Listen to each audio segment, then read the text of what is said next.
नमस्कार, स्वागत है आपका आपकी न्यूज़ में। मैं हूं तीर्थंकर सरकार और आप देख रहे हैं मेरे साथ हमारा खास कार्यक्रम कहानी आज़ादी के महानायकों की। जी हां, इस कार्यक्रम के तहत हम बात करने वाले हैं आज़ादी के स्वतंत्रता सेनानियों के बारे में, जिन्होंने अपने प्राणों की आहुति दी इस देश को आज़ाद कराने में। जैसा कि आप लोगों को पता है, इस देश में बहुत से स्वतंत्रता सेनानी हैं, भगत सिंह, राजगुरु, चंद्रशेखर आज़ाद, जिन्होंने अपने प्राणों की आहुति दे दी हमारे देश को आज़ाद कराने में।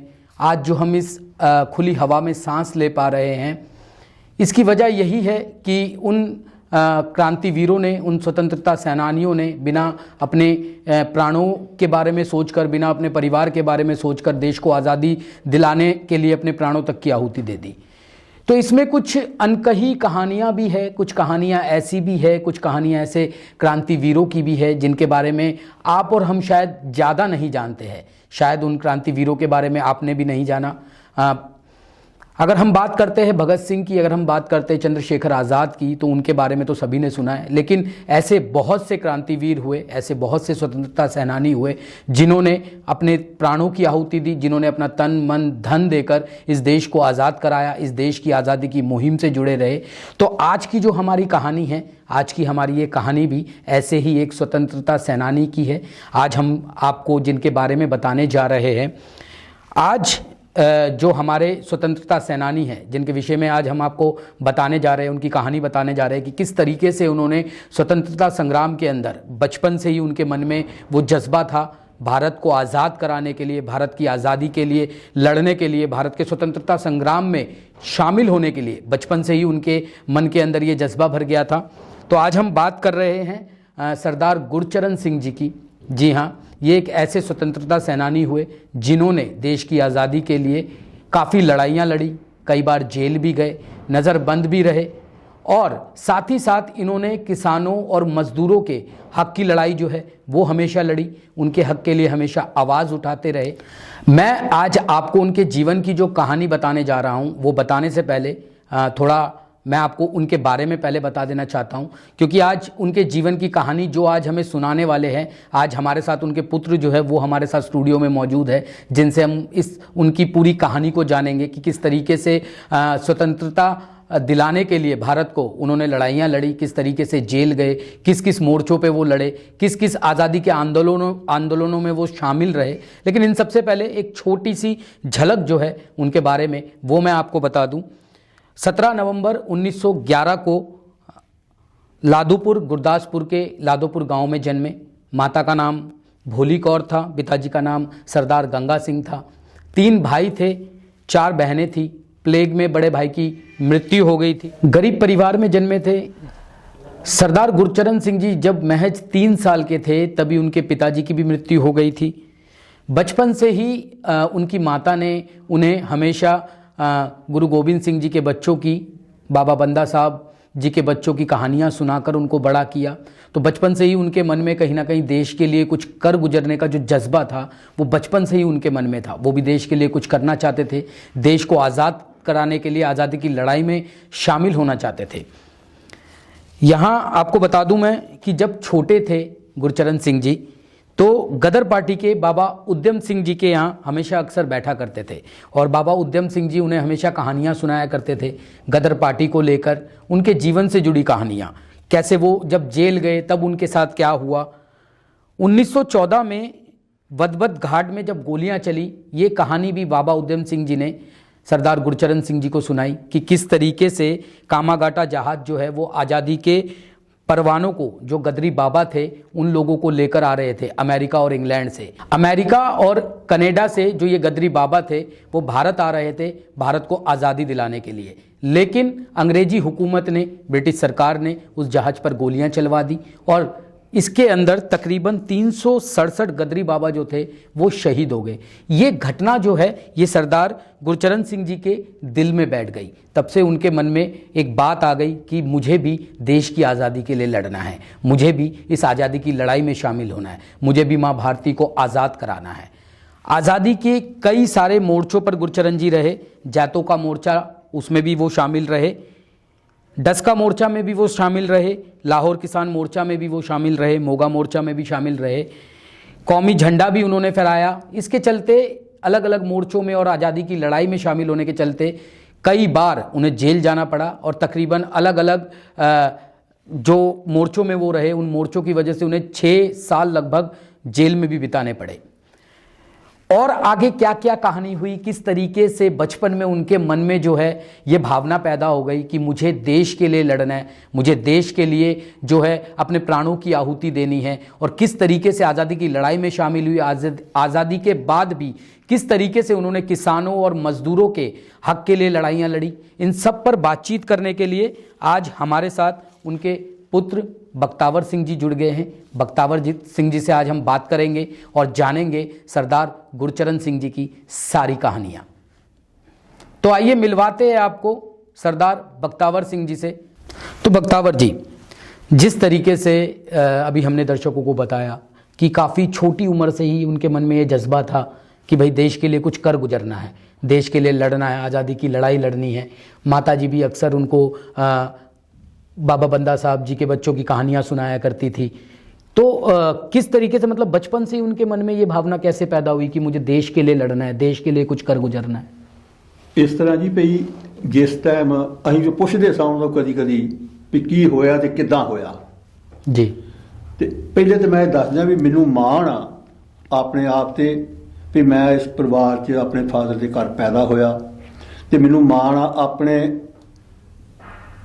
ਪਿੰਡ ਦੇ ਉੱਪਰ ਜਿੱਥੇ ਬਜ਼ੁਰਗ ਜਿਹੜੇ ਆ ਉਹ ਦੇਸ਼ ਦੀ ਆਜ਼ਾਦੀ ਦੇ ਵਿੱਚ ਮੇਰੇ ਪਿਤਾ ਜੀ ਦੇ ਜੰਮਣ ਤੋਂ ਪਹਿਲਾਂ ਹੀ ਤੁਰੇ ਸੀ। ਜਿਹੜੇ ਬਜ਼ੁਰਗਾਂ ਦਾ ਤੁਸੀਂ ਨਾਂ ਲਿਆ ਬਾਬੇ ਊਧਮ ਸਿੰਘ ਹੋਣਾ ਦਾ, ਜੀ ਜੀ, ਇਹ ਗਦਰੀ ਬਾਬੇ ਜਿਹੜੇ ਆ ਇਹ ਪਹਿਲੇ ਹੀ ਉਹਨਾਂ ਦੇ ਜੰਮਣ ਤੋਂ ਹੀ ਪਹਿਲੇ ਸਾਨੂੰ ਤਿਆਰ ਸੀ ਵੀ ਇਸ ਪਾਸੇ ਨੂੰ ਤੁਰੇ ਸਾਨੂੰ। ਬਿਲਕੁਲ।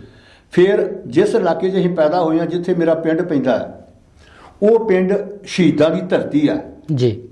ਉੱਥੇ ਕੱਲੂ ਘਾਰੇ ਹੋਏ, ਉੱਥੇ ਸ਼ਹੀਦਾਂ ਨੇ ਸ਼ਹੀਦੀਆਂ ਦਿੱਤੀਆਂ ਜੀ, ਤੇ ਉਹਦੇ ਵਿੱਚ ਸਾਡੇ ਪਿਤਾ ਜੀ ਜਿਹੜੇ ਆ ਉਹ ਵੀ ਇਸ ਪਾਸੇ ਨੂੰ ਤੁਰੇ ਜੀ। ਉਹ ਦੱਸਦੇ ਸੀ ਵੀ ਮਾਤਾ ਜੀ ਜਿਹੜੀ ਆ ਸਾਨੂੰ ਛੋਟੇ ਹੁੰਦਿਆਂ ਨੂੰ ਲਾਗੇ ਬਿਠਾ ਲੈਣਾ ਤੇ ਛੋਟੇ ਸਾਹਿਬਜ਼ਾਦਿਆਂ ਦੀਆਂ ਕਹਾਣੀਆਂ ਸੁਣਾਉਣੀਆਂ ਵੀ ਉਹ ਨੀਆਂ 'ਚ ਚਿਣੇ ਗਏ, ਉਹ ਛੋਟੇ ਛੋਟੇ ਸੀ, ਉਹਨਾਂ ਦੇ ਫਾਦਰ ਨੇ ਉਹਨਾਂ ਨੂੰ ਮਤਲਬ ਗੁਰੂ ਗੋਬਿੰਦ ਸਿੰਘ ਸਾਹਿਬ ਜੀ ਨੇ ਉਹਨਾਂ ਨੂੰ ਗਾਂ ਆਪਣੇ ਜੰਗ ਵਿੱਚ ਭੇਜਿਆ। ਇਸ ਤਰ੍ਹਾਂ ਕਰਕੇ ਉਹਨਾਂ ਦੀ ਉਮਰ 9 ਸਾਲ ਜਾਂ 6 ਸਾਲ ਸੀ ਉਸ ਵੇਲੇ। ਇਹ ਕਹਾਣੀਆਂ ਮਾਤਾ ਜੀ ਸੁਣਾਉਂਦੇ ਸੀ। ਨਾਲ ਹੀ ਉਹ ਦੱਸਦੇ ਸੀ ਵੀ ਜਦੋਂ ਬੰਦਾ ਬਹਾਦਰ ਦੀ, ਇਹ ਤੇ ਮੇਰੇ ਹੁੰਦਿਆਂ ਦੀ ਗੱਲ ਵਾ ਜੀ, ਅਸੀਂ ਫੋਟੋ ਆਪਣੇ ਘਰ ਲੱਗੀ ਵੇਖੀ ਆ ਬੰਦੇ ਬਹਾਦਰ ਦੀ ਜੀ। ਵੀ ਉਸ ਵੇਲੇ ਬੰਦੇ ਬਹਾਦਰ ਬਾਰੇ ਉਹ ਦੱਸਦੇ ਸੀ ਵੀ ਮਾਤਾ ਜੀ ਕਹਿੰਦੇ ਹੁੰਦੇ ਸੀ ਵੀ ਇਹ ਉਹ ਆਦਮੀ ਆ ਜਿਹਨੇ ਆਪਣੇ ਬੱਚੇ ਦਾ ਕਾਲਜਾ ਕਢਵਾ ਕੇ ਤੇ ਆਪਣੇ ਮੂੰਹ ਵਿੱਚ ਪਵਾਇਆ ਜੀ। ਐਸੀਆਂ ਕਹਾਣੀਆਂ, ਮਤਲਬ ਇੱਕ ਪਾਸੇ ਤੇ ਦਲੇਰੀ ਦੀਆਂ ਤੇ ਇੱਕ ਪਾਸੇ ਬਹਾਦਰੀ ਦੀਆਂ ਕਹਾਣੀਆਂ ਜਿਹੜੀਆਂ ਇਹ ਮਾਤਾ ਜੀ ਸੁਣਾਉਂਦੇ ਰਹੇ। ਤੇ ਜਿਹੜੇ ਬਜ਼ੁਰਗਾਂ ਦੀ ਗੱਲ ਕੀਤੀ ਬਾਬੇ ਜੀ ਦੀ, ਉਹ ਦੱਸਦੇ ਵੀ ਅਸੀਂ ਉਹਨਾਂ ਕੋਲ ਜਾ ਕੇ ਬਹਿ ਜਾਣਾ ਜੀ। ਜਦੋਂ ਜੇਲ੍ਹ ਚੋਂ ਵਾਪਸ ਆ ਗਏ ਜੀ ਤੇ ਅਸੀਂ ਆ ਕੇ ਉੱਥੇ ਬਹਿਣਾ ਉਹਨਾਂ ਕੋਲ ਤੇ ਉਹਨਾਂ ਕਹਿਣਾ ਵੀ ਜਿੱਦਾਂ ਆਮ ਲੋਕ ਪਿੰਡ ਦੇ ਬਹਿੰਦੇ ਸੀ ਜਾ ਕੇ, ਤੇ ਕਹਿੰਦਾ ਅਸੀਂ ਵੀ ਥੋੜੇ ਕੰਨ ਲਾ ਕੇ ਸੁਣਨ ਦੀ ਕੋਸ਼ਿਸ਼ ਕਰਨੀ ਵੀ ਕੀ ਬਜ਼ੁਰਗੇ ਦੱਸਦੇ ਆ। ਤੇ ਉਹ ਦੱਸਦੇ ਹੁੰਦੇ ਸੀ ਵੀ ਬੱਜ ਘਾਟ ਤੇ ਕਿੱਦਾਂ ਸਾਡੇ ਨਾਲ ਹੋਈ, ਅਸੀਂ ਕਿੱਦਾਂ ਬੰਬ ਕਾਂਡ 'ਚ ਗਏ, ਅਸੀਂ ਜੇਲ੍ਹਾਂ ਵਿੱਚ ਕਿੰਨੇ ਕਸ਼ਟ ਸਹੇ। ਇਹ ਸਾਰੀਆਂ ਕਹਾਣੀਆਂ ਜਿਹੜੀਆਂ ਵਾ ਇੱਕ ਜ਼ਿੰਦਗੀ ਨੂੰ ਉਸ ਪਾਸੇ ਨੂੰ ਲੈ ਗਈਆਂ ਭਈ ਜਿਹੜਾ ਪਾਸਾ ਉਸ ਵੇਲੇ ਇਹਦੇ ਪਤਾ ਨਹੀਂ ਵੀ ਦੇਸ਼ ਆਜ਼ਾਦ ਹੋਣਾ ਕਿ ਨਹੀਂ ਹੋਣਾ ਜੀ। ਲੋਕ ਤੇ ਕਹਿੰਦੇ ਇਹ ਪਾਗਲ ਹੋ ਗਏ ਆ ਜਿਹੜੇ ਇਸ ਪਾਸੇ ਨੂੰ ਤੁਰ ਪਏ ਆ ਵੀ ਆਜ਼ਾਦੀ ਲੈਣ ਤੁਰੇ ਆ। ਅੰਗਰੇਜ਼ਾਂ ਦੇ ਰਾਜ ਵਿੱਚ ਤੇ ਸੂਰਜ ਨਹੀਂ ਡੁੱਬਦਾ ਜੀ, ਇਹ ਆਜ਼ਾਦੀ ਦੀ ਗੱਲ ਕਰਦੇ ਆ। ਪਰ ਕਹਿੰਦਾ ਸਿਰ ਤੇ ਕਫਨ ਬਣ ਕੇ ਤੁਰ ਪਏ ਸਾਂ ਜਦੋਂ ਘਰੋਂ ਤੁਰਿਆ ਤੇ ਮਾਤਾ ਨੇ ਰੋਕਤਾ ਸੀ ਵੀ ਤੂੰ ਪੁੱਤ ਕਿਤੇ ਨਹੀਂ ਜਾਣਾ ਜੀ। ਮਾਤਾ ਇੱਕ ਪਾਸੇ ਕਹਾਣੀਆਂ ਸੁਣਾਉਂਦੀ ਸੀ, ਦੂਜੇ ਪਾਸੇ ਪੱਕਾ ਕਰਦੀ ਸੀ ਵੀ ਪੱਕਾ ਹੋ ਜੇ ਕਿਤੇ ਇਹ ਕੱਚਾ ਰਹਿ ਜਾਏ ਜੀ। ਉਹਨਾਂ ਨੇ ਇੱਥੋਂ ਤੱਕ ਵੀ ਕਿਹਾ ਜਦੋਂ ਇਹਨਾਂ ਨੇ ਕਿਹਾ ਵੀ ਗੁਰੂ ਦੇ ਬਾਗ ਦਾ ਮੋਰਚਾ ਲੱਗ ਗਿਆ ਤੇ ਮੈਂ ਗੁਰੂ ਦੇ ਬਾਗ ਦੇ ਮੋਰਚੇ 'ਚ ਜਾਣਾ, ਤੇ ਮਾਤਾ ਨੇ ਕਿਹਾ ਵੀ ਤੂੰ ਛੋਟਾ ਵਾ, ਤੂੰ ਨਾ ਉੱਧਰ ਜਾ, ਤੇਰੀ ਉਮਰ ਅਜੇ ਨਹੀਂ ਹੋਈ। ਕਿਉਂ 23 ਵਿੱਚ ਤੇ ਮੋਰਚਾ ਲੱਗ ਗਿਆ, 11-12 ਸਾਲ ਦੀ ਸੀਗੀ ਉਸ ਵੇਲੇ ਉਹ ਜੀ ਜੀ। ਤੇ 12 ਸਾਲ ਦੀ ਉਮਰ 'ਚ ਜੇਲ੍ਹ 'ਚ ਜਾਣ ਵਾਸਤੇ ਪਤਾ ਹੀ ਸਾਰੇ ਲੋਕਾਂ ਨੂੰ ਵੀ ਕੀ ਕੁਝ ਹੁੰਦਾ ਹੈ ਜੀ। ਬਾਕੀ ਸਭ ਤੋਂ ਵੱਡਾ ਅਸਰ ਜਿਹੜਾ ਉਹ ਸਿੱਖੀ ਦਾ ਗੁਰਦੁਆਰਾ ਸੁਧਾਰ ਲੈਣ ਦਾ ਬਹੁਤ ਵੱਡਾ ਅਸਰ ਸੀ ਜੀ, ਜਿਹਦਾ ਕਰਕੇ ਲੋਕ ਜਿਹੜੇ ਗੁਰਦੁਆਰਿਆਂ ਵਾਲੇ ਪਾਸੇ ਦੀ ਗੁਰਦੁਆਰੇ ਆਜ਼ਾਦ ਕਰਾਉਣ ਨੂੰ ਤੁਰੇ ਵੀ ਗੁਰਦੁਆਰੇ ਜਿਹੜੇ ਮਹੰਤਾਂ ਤੋਂ ਆਜ਼ਾਦ ਕਰਾਏ ਜਾਣ, ਕਿ ਉਹਨਾਂ ਨੇ ਕਈ ਵਾਰਦਾਤਾਂ ਪਹਿਲੇ ਕਰਤੀਆਂ ਸੀ ਇਦਾਂ ਦੀਆਂ। ਇਸ ਕਰਕੇ ਜਦੋਂ ਗੁਰੂ ਦੇ ਬਾਗ ਦੇ ਮੋਰਚੇ ਦੇ ਵਾਸਤੇ ਤੁਰੇ ਤੇ ਮਾਤਾ ਨੇ ਰੋਕਣ ਦੀ ਕੋਸ਼ਿਸ਼ ਕੀਤੀ ਤੇ ਇੱਥੋਂ ਤੱਕ ਵੀ ਕਿਹਾ ਵੀ ਤੂੰ ਜੇ ਜਾਣਾ ਹੈ ਤੇ ਫਿਰ ਮੁੜ ਕੇ ਵਾਪਸ ਨਾ ਆਈ, ਰਸਤੇ 'ਚ ਹੀ ਕਿਤੇ ਪੈ ਕੇ ਮਰ ਜੇ, ਮੇਰੇ ਦੁੱਧ ਜਿਹੜਾ ਵਾ ਇਹਨੂੰ ਲਾਜ ਨਾ ਲੱਗਣ ਦੇਈ। ਇਹ ਕਹਾਣੀਆਂ ਉਹ ਦੱਸਦੇ ਸੀ। ਕਿਤਾਬ ਲਿਖੀ ਹੈ ਇੱਕ SS ਲਮਾਣਾ ਨੇ, ਉਹਦੇ ਵਿੱਚ ਉਹਨਾਂ ਨੇ ਸਾਰਾ ਉਹਨਾਂ ਤੋਂ ਪੁੱਛਿਆ ਤੇ ਸਾਰੀਆਂ ਗੱਲਾਂ ਉਹਨਾਂ ਵਿੱਚ ਦੱਸੀਆਂ ਜੀ ਵੀ ਮੇਰੇ ਨਾਲ ਆਹ ਕੁਝ ਹੋਇਆ ਤੇ ਸਾਨੂੰ ਮਾਤਾ ਨਹੀਂ ਜਾਣ ਦਿੰਦੀ ਤੇ मैं ਉੱਥੋਂ ਨਿਕਲ ਕੇ ਤੇ ਚੋਰੀ ਫਿਰ ਨਿਕਲ ਗਿਆ ਘਰੋਂ। 12 साल की उम्र में 12 ਸਾਲ ਦੀ ਉਮਰ 'ਚ ਜਦੋਂ ਮੈਂ ਘਰੋਂ ਨਿਕਲ ਗਿਆ ਤੇ ਰਸਤੇ 'ਚ ਕਾਦੀਆਂ ਸਾਡੇ ਸ਼ਹਿਰ ਪੈਂਦਾ ਇੱਕ, ਭਈ ਉੱਥੇ ਜਾ ਕੇ ਵੀ ਮੈਂ ਟ੍ਰੇਨ ਫੜ ਲਾਂਗਾ। ਉੱਥੋਂ ਸਾਡੀ ਗੱਡੀ ਚੱਲਦੀ ਸੀ ਰੇਲਵੇ ਦੀ, ਵੀ ਉੱਥੋਂ ਮੈਂ ਬੈਠਾਂਗਾ। ਮੈਂ ਉੱਥੇ ਨਹੀਂ ਕਿੱਦਾਂ ਗਿਆ, ਕਿਉਂ ਜੇ ਪਿੰਡਾਂ ਨੂੰ ਪਤਾ ਲੱਗ ਗਿਆ, ਵੱਡੇ ਭਾਈ ਸਾਹਿਬ ਉਹਨਾਂ ਦੇ ਨੂੰ ਸਾਡੇ ਅਸੀਂ ਬਾਪੂ ਕਹਿੰਦੇ ਸਾਂ ਤਾਏ ਨੂੰ, ਵੀ ਜੇ ਉਹਨਾਂ ਨੂੰ ਪਤਾ ਲੱਗ ਗਿਆ ਤੇ ਕਿਤੇ ਇਹ ਨਾ ਹੋ ਵੀ ਉਹ ਮਗਰ ਭੱਜ ਪੈਣ ਤੇ ਸਾਨੂੰ ਮੈਨੂੰ ਫੜ ਕੇ ਲੈ ਜਾਣ। ਇਹ ਕੋਈ 10-15 ਕਿਲੋਮੀਟਰ ਬਟਾਲਾ ਸਾਈਡ ਨੂੰ, ਸ਼ਹਿਰ ਵਾਲੇ ਪਾਸੇ ਨੂੰ ਜਾ ਕੇ ਤੇ ਉੱਥੋਂ ਸਟੇਸ਼ਨ, ਛੋਟੇ ਸਟੇਸ਼ਨ ਤੋਂ ਜਾ ਕੇ ਬੈਠੇ ਤੇ ਹਰਿਮੰਦਰ ਸਾਹਿਬ ਪਹੁੰਚੇ। ਮਤਲਬ ਇਹ ਮਾਤਾ ਨੇ ਇੰਨਾ ਪੱਕਾ ਕਰਤਾ ਭਈ ਇੱਥੋਂ ਤੱਕ ਵੀ ਕਹਿਤਾ ਪੱਕਾ ਕਰਨ ਵਾਸਤੇ ਵੀ ਤੂੰ ਵਾਪਸ ਨਹੀਂ ਆਉਣਾ, ਉੱਥੇ ਗੋਲੀ ਲੱਗੇ ਜੇ ਵਾਪਸ ਆਉਣ ਤੋਂ ਚੰਗਾ ਵੀ ਆ ਭਈ ਜੇ ਸਿੱਖੀ ਨੂੰ ਦਾਗ ਨਾ ਲੱਗੇ, ਜੇ ਸਿੱਖੀ ਕਹਿੰਦਾ ਘਟ ਗਈ ਤੇ ਫਿਰ ਸਾਡਾ ਕਾਹਦੀ ਕਹਿੰਦਾ ਜ਼ਿੰਦਗੀ ਰਹਿ ਗਈ। ਕਹਿੰਦਾ ਉਸੇ ਗੱਲ ਨੂੰ ਅਸੀਂ ਪੱਲੇ ਬੰਨਿਆ ਤੇ ਸਾਰੀ ਜ਼ਿੰਦਗੀ ਜਿਹੜੀ ਆ ਉਹ ਇਸੇ ਪਾਸੇ ਲਾਈ। ਮਤਲਬ ਉਦੋਂ ਹੀ ਉਸ ਮੋਰਚੇ ਵਿੱਚ ਨੰਬਰ ਨਹੀਂ ਪਿਆ 12 ਸਾਲ ਦੀ। ਉਹ ਤੋਂ ਬਾਅਦ ਨਾਲ ਹੀ ਮੋਰਚਾ ਜੈਤੋ ਦਾ ਲੱਗ ਗਿਆ 1924 में जो हुआ ਪਹਿਲੇ। ਹਾਂਜੀ, ਜਦੋਂ ਮੋਰਚਾ ਲੱਗ ਗਿਆ ਤੇ ਉਸ ਮੋਰਚੇ ਜਾਣ ਵਾਸਤੇ ਇਹਨਾਂ ਜਿੱਦ ਕੀਤੀ। ਪਹਿਲੇ 23 ਵੇਲੇ ਨਹੀਂ ਗੁਰੂ ਦੇ ਬਾਅਦ ਦੇ ਮੋਰਚੇ 'ਚ ਨਹੀਂ ਜਾਣ ਦਿੱਤਾ, ਫਿਰ ਇਸ ਮੋਰਚੇ ਜਾਣ ਦੀ ਗੱਲ ਹੋਈ, ਉਹਦੇ ਵਿੱਚ ਨਹੀਂ ਨੰਬਰ ਪਾਉਂਦੇ ਸੀ। ਅਖੀਰ ਇੱਕ 10ਵਾਂ ਜਥਾ ਗਿਆ। ਉਹ ਜਥੇ ਦੇ ਅੰਦਰ ਜਦੋਂ ਇਹ ਗਏ ਤੇ ਉੱਥੇ ਸਾਡੇ ਪਿੰਡ ਦੇ ਸਾਡੇ ਬਜ਼ੁਰਗ ਜਿਹੜੇ ਅੱਜ ਕੱਲ੍ਹ ਹੈਗੇ ਸੀ, ਸਾਡੇ ਉੱਥੇ ਕਾਫੀ ਵੱਡੇ ਸੀ, ਪਹਿਲੇ ਹੁਣ ਚਾਚੇ ਲੱਗਦੇ ਸੀ ਕੁਛ, ਉਹ ਬਾਬਾ ਰਜੋਤ ਸਿੰਘ, ਬਾਬਾ ਹਰਨਾਮ ਸਿੰਘ, ਇੱਕ ਸਾਡੇ ਤਾਇਆ ਜੀ ਹੈਗੇ ਸੀ ਜੁਝਾਰ ਸਿੰਘ ਹੋਣੀ, ਇੱਕ ਦੋ ਬੰਦੇ ਹੋਰ ਸੀ ਸਾਡੇ ਪਿੰਡੋਂ ਜਿਹੜੇ ਗਏ। ਉਹ ਇਹ ਬਜ਼ੁਰਗ ਸਾਰੇ ਉਸ ਜਥੇ 'ਚ ਗਏ ਤੇ ਸਾਡੇ ਲਾਗਲੇ ਪਿੰਡੋਂ ਸੀ ਉੱਥੇ ਜਿਹੜੇ ਉਸ ਵੇਲੇ ਕਮੇਟੀ 'ਚ ਮੁਖਤਿਆਰ ਜਿਹਨੂੰ ਕਹਿ ਲਓ ਚੌਧਰੀ ਕਹਿ ਲਓ, ਉਸ ਵੇਲੇ ਦੇ ਜਥੇਦਾਰ ਕਹਿ ਲਓ, ਬਾਬੂ ਕਿਰਪਾ ਸਿੰਘ ਜੀ, ਉਹਨਾਂ ਦੀ ਉਸ ਵੇਲੇ ਠੀਕ ਚੱਲਦੀ ਸੀ। ਅਖੀਰ ਉਹਨਾਂ ਨੇ ਫਿਰ ਇਸ ਗੱਲ ਦੀ ਜ਼ਿੰਮੇਵਾਰੀ ਲਈ ਵੀ ਮੈਂ ਯਾਰ ਜ਼ਿੰਮੇਵਾਰੀ ਲੈਣਾ ਇਹਨਾਂ ਦੀ, ਵੀ ਇਹ ਲੜਕਾ ਜਿਹੜਾ ਵਾ ਤੁਹਾਨੂੰ ਕੁਝ ਨਹੀਂ ਹੋਣ ਲੱਗਾ, ਭੇਜ ਦਿਓ, ਕੋਈ ਗੱਲ ਨਹੀਂ, ਵੇਖ ਲਾਂਗੇ ਬਾਅਦ ਜਿਹੜੀ ਹੋਏਗੀ। ਤਾਂ ਜਾ ਕੇ ਜਥਮੇ ਦਸੇ ਆਪਣੇ ਜਿਹੜਾ ਸੀ ਆਪਣੇ 10ਵਾਂ ਜਥਾ ਜੈਤੋ ਦਾ, ਉਹਦੇ 'ਚ ਇਹਨਾਂ ਦਾ ਨੰਬਰ ਪਿਆ ਤੇ ਉਸ ਜਥੇ 'ਚ ਇਹਨਾਂ ਨੇ ਦੇਸ਼ ਦੀ ਰਾਜਨੀਤੀ ਲਈ ਕਹਿ ਲਓ, ਆਜ਼ਾਦੀ ਲਈ ਕਹਿ ਲਓ, ਜਾਂ ਲੋਕਾਂ ਦੇ ਕੰਮਾਂ ਲਈ ਕਹਿ ਲਓ, ਜਾਂ ਧਰਮ ਵਾਸਤੇ ਕਹਿ ਲਓ, ਆਪਣਾ ਜਿਹੜਾ ਵਾ ਉਹ ਪਹਿਲਾ ਕਦਮ ਰੱਖਿਆ। आज़ादी की लड़ाई में पहला कदम उनका। आज़ादी की लड़ाई सरकार ने मान लिया बाद भी देश की आज़ादी की लड़ाई सी वो भी, क्यों अंग्रेज सरकार के खिलाफ सी, ਇਹਦੇ ਏਜੰਟਾਂ ਦੇ ਖਿਲਾਫ ਸੀ ਉਹ ਲੜਾਈ। ਤੇ ਜਦੋਂ ਉਹਨੇ ਮੰਨ ਲਈ ਤੇ ਦੇਸ਼ ਦੀ ਆਜ਼ਾਦੀ ਹੋ ਗਈ, ਬਿਲਕੁਲ ਆਜ਼ਾਦੀ ਦੀ ਲੜਾਈ ਹੋ ਗਈ। ਇਸ ਕਰਕੇ ਉਸ ਲੜਾਈ 'ਚ ਉਹਨਾਂ ਨੇ ਪਹਿਲਾ ਕਦਮ ਰੱਖਿਆ। ਉਹ ਕਦਮ ਰੱਖਣ ਤੋਂ ਬਾਅਦ 1923 ਤੋਂ ਬਾਅਦ ਉਹਨਾਂ ਨੇ ਪਿੱਛੇ ਮੁੜ ਕੇ ਨਹੀਂ ਦੇਖਿਆ ਜ਼ਿੰਦਗੀ 'ਚ ਵੀ ਮੇਰੇ ਘਰ ਦਾ ਕੀ ਹਾਲ ਆ ਤੇ ਮੇਰੇ ਪਰਿਵਾਰ ਦਾ ਕੀ ਹਾਲ ਆ। ਜਿੱਥੇ ਮੌਕਾ ਮਿਲਿਆ ਉਹ ਉੱਥੇ मतलब हर मोर्चे जाने की उन्होंने कोशिश की थी। 1929 में डस्का मोर्चा एक आया था। हाँ जी, तो उसमें भी बापूजी की काफ़ी एक्टिविटीज़ रही और काफ़ी उसमें भी बापूजी जो है उस मोर्चे में भी साथ रहे, तो उसके बारे में भी कुछ बताइए, क्या था, कैसे डस्का मोर्चा जी एक बदकिस्मती सी साडी एक भी उस वेले दे मुसलमानां नाल नहीं बल्कि सिखां नाल लड़ाई आ, अपने सिख ते हिंदुआं दी लड़ाई सी। वो एक बजुर्ग सी सरदार जी, उन्हें एक धर्मशाला बनाई सी, वो एक नाल दुकानां सीगियां ते ओहदा मोर्चा लग गया सी भी ये कब्जा, वो कहंदे साडा वा ते कहंदे साडा वा। सरकार जिहड़ी आ उस वेले हिंदूइज्म दी जिहड़ी उस वेले दे मोहतबार सीगे उन्हां दी सपोर्ट करदी सी ते तां जाके सिखां ने मोर्चा लाया सी ते ਉਹ कब्जा लैण वास्ते भी साडा जगह ते सिख उन्हें बनाई थी, इस अगे साडी हैगी, वो कहंदे साडा गुरुद्वारा, वो कहंदे साडी अपने हैगा वा ठाकर द्वारा कह लो, जो मर्जी कह लो उन्होंने भी वो हैगा ते दुकानां ते कब्जा सी। 1930 में जेल में इनकी मुलाकात ज्वाला सिंह जी से हुई थी, लाहौर जेल में।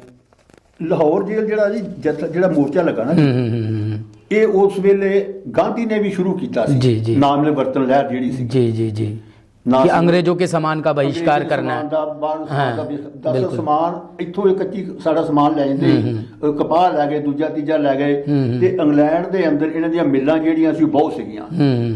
ਉਹਨਾਂ ਮਿੱਲਾਂ 'ਚ ਫਿਰ ਇਹ ਕੱਪੜਾ ਬਣਾਉਂਦੇ ਸੀ, ਉਹ ਲਿਆ ਕੇ ਇੱਥੇ ਮਹਿੰਗੇ ਭਾਅ 'ਚ ਵੇਚਦੇ ਸੀ।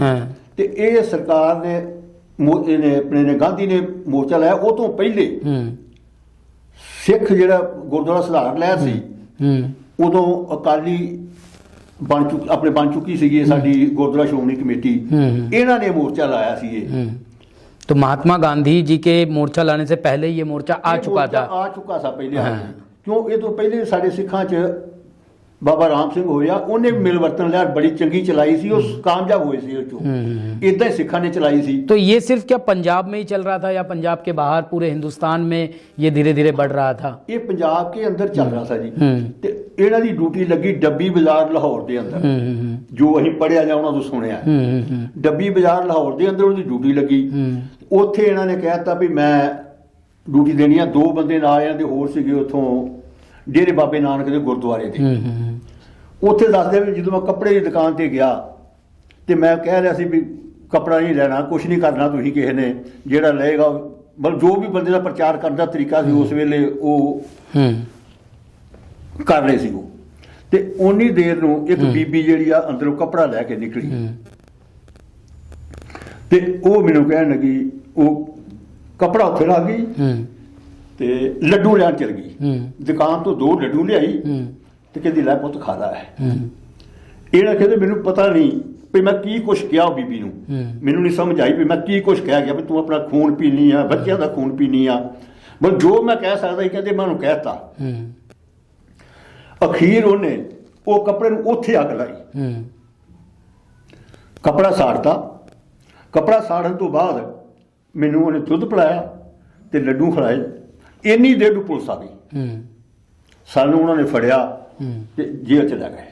ਸੈਂਟਰਲ ਜੇਲ੍ਹ ਜਿਹੜੀ ਆ ਲਾਹੌਰ ਦੀਆਂ 2 ਜੇਲ੍ਹਾਂ ਸੀ, ਇੱਕ ਸੈਂਟਰਲ ਤੇ ਇੱਕ ਬੋਸਟਰ। ਇਹਨਾਂ ਨੂੰ ਸੈਂਟਰਲ ਜੇਲ੍ਹ ਭੇਜਤਾ, ਸ਼ਾਇਦ ਬੋਸਟਰ ਭੇਜਤਾ ਸ਼ਾਇਦ। ਉੱਥੇ ਜਿਹੜੀ ਤੁਸੀਂ ਗੱਲ ਕਰਦੇ ਹੋ ਬਾਬਾ ਜਵਾਲਾ ਸਿੰਘ ਹੋਣਾ ਦੀ, वहीं उनकी मुलाकात हुई। वही मुलाकात। तो ये पहली बार था, राम सिंह दत्त ये उसी जेल में बंद सी उस ये वेले। ये पहली बार था जब मतलब गुरचरण जी पहली बार जेल गए थे नहीं जी, आज़ादी की लड़ाई लड़ते तीसरी हुए? बार, ये तीसरी बार तीसरी था, बार, ये तीसरी बार था। तीसरी हाँ बार। हाँ। ਤੇ ਉਦੋਂ ਬਾਅਦ ਚ ਉੱਥੇ ਰਾਮ ਸਿੰਘ ਦੱਤ ਸੁਣੀ ਸਾਡੇ ਜ਼ਿਲ੍ਹੇ ਦੇ ਕਾਫੀ ਪੁਰਾਣੇ ਮਨਵਿੰਦਰ ਬਾਪੂ ਦੇ ਨਾਲ ਹੀ ਸੀਗੇ, ਉਹ ਵੀ ਉੱਥੇ ਜੇਲ੍ਹ ਚ ਸੀਗੇ।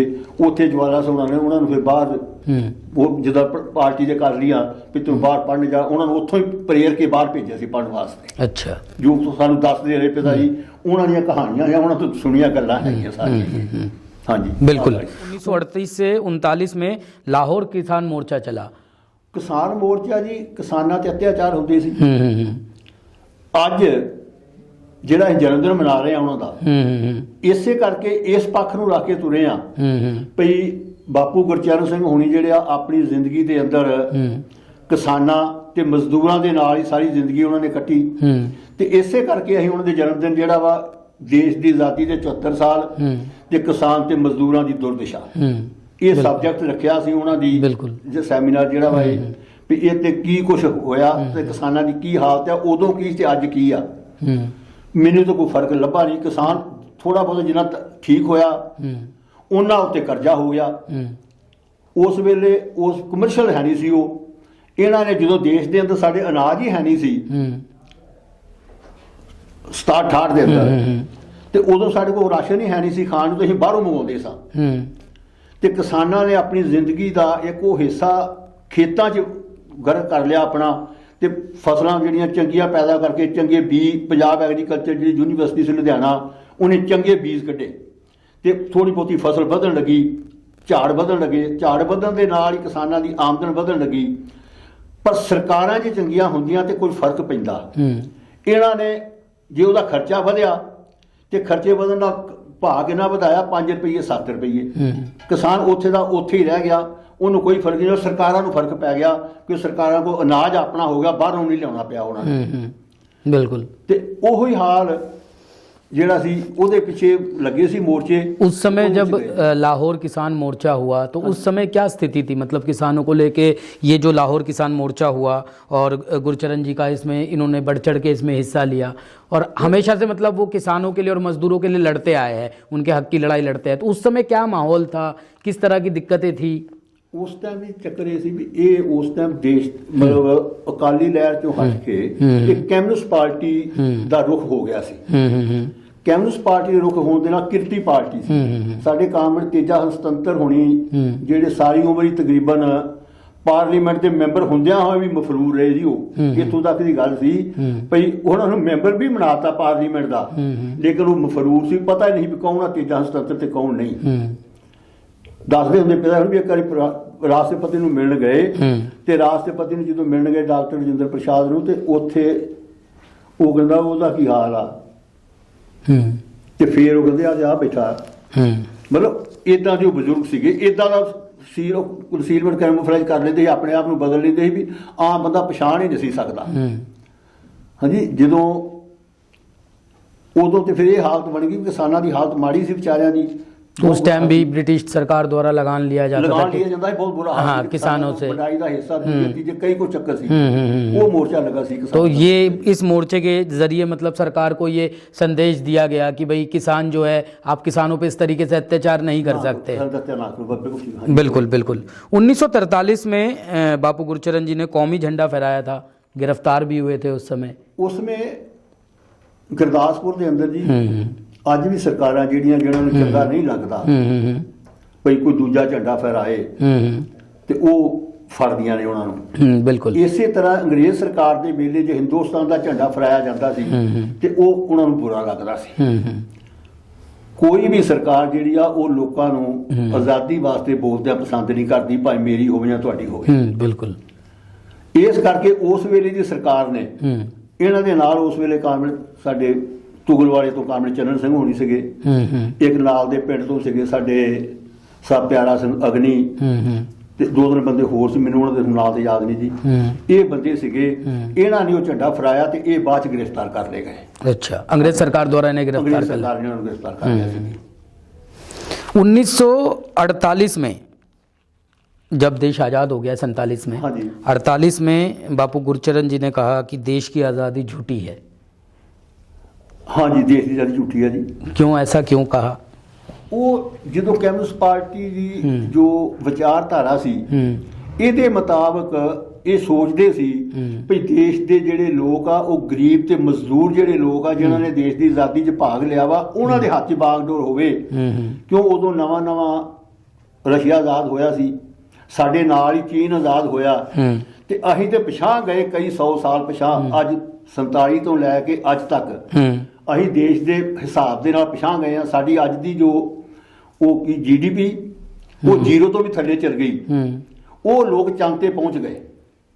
ਅਸੀਂ ਆਪਣਾ ਰਾਸ਼ਨ ਵੀ ਪੈਦਾ ਪੂਰਾ ਨਹੀਂ ਕਰ ਸਕੇ, ਉਹ ਲੋਕਾਂ ਨੇ ਕਿਤੇ ਦੇ ਕਿਤੇ ਪਹੁੰਚ ਕੇ ਆਪਣੇ ਆਪ ਨੂੰ ਸਥਿਰ ਕਰ ਲਿਆ।